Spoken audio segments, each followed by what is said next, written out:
Para ito sa mga nilalamon ng baha dyan sa Maynila at sa Cebu. Kayong mga binabaha, di ba sabi ni Presidente ninyong bangag na pulboronic, Marcos Jr., na para daw hindi bumaha, ipunin daw ninyo ang tubig. Ipunin nyo ang tubig para mayroon kayong magagamit sa tagtuyo. Grabe ano? Talagang nanggigigil ako nang marinig ko yung sinasabi ni Marcos Jr. na ganun. Ipunin ang tubig ng putang ina, talagang durugistang utak talaga. Wala talaga sa maayos at matino na sentido kumun itong si Bangag, Marcos Jr.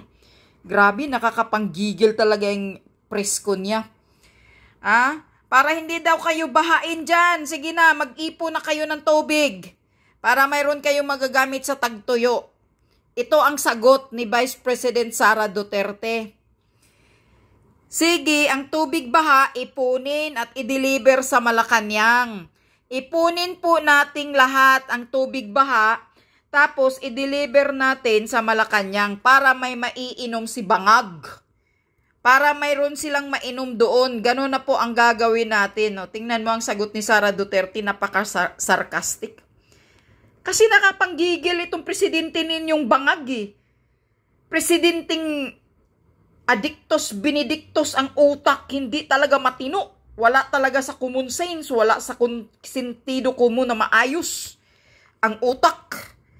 Lahat ng mga salita niya.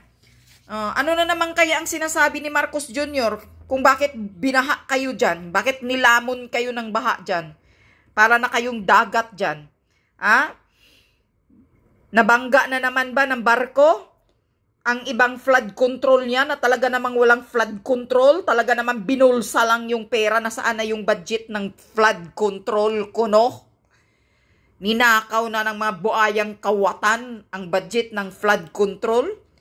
Tapos yung pag-interview kang Marcos Jr., ang sabi niya, binangga ng barko, putang ina mo.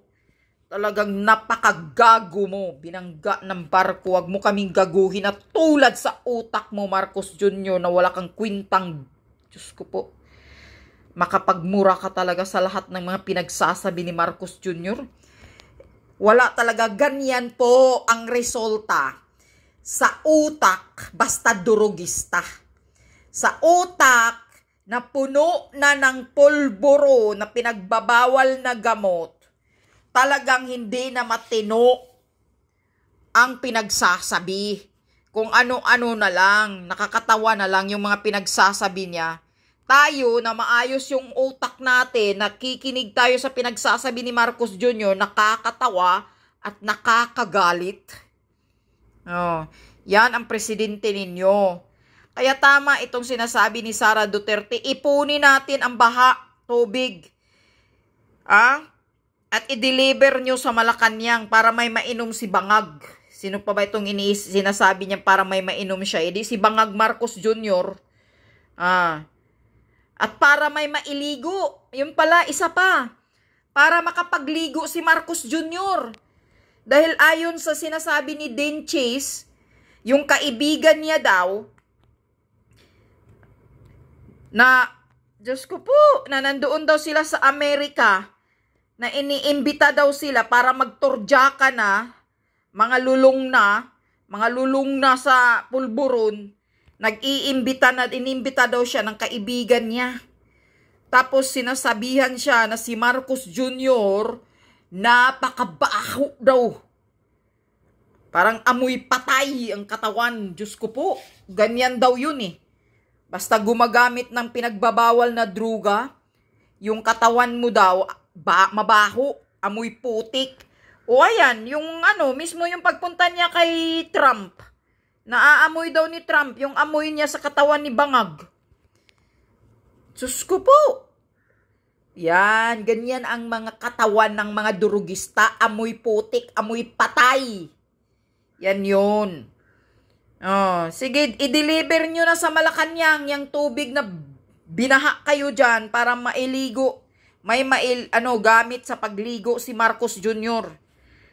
Makapagligo yung putang inang amoy patay na katawan.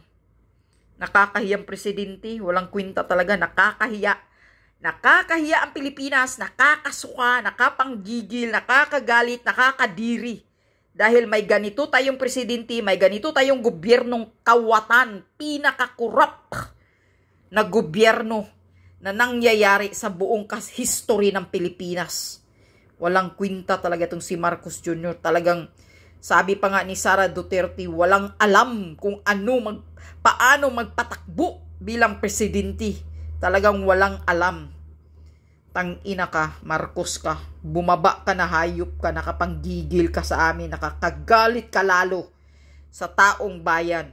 Inuuna mo pa yung pagkaatat na atat mo doon na makipagpicture kay Trump, kahit nilamo na ng baha ang Pilipinas. Talagang wala ka talagang kwenta na presidente. Wala ka talagang pakialam sa mga Pilipino. Yan ang katotohanan, tong hayop na presidente na to.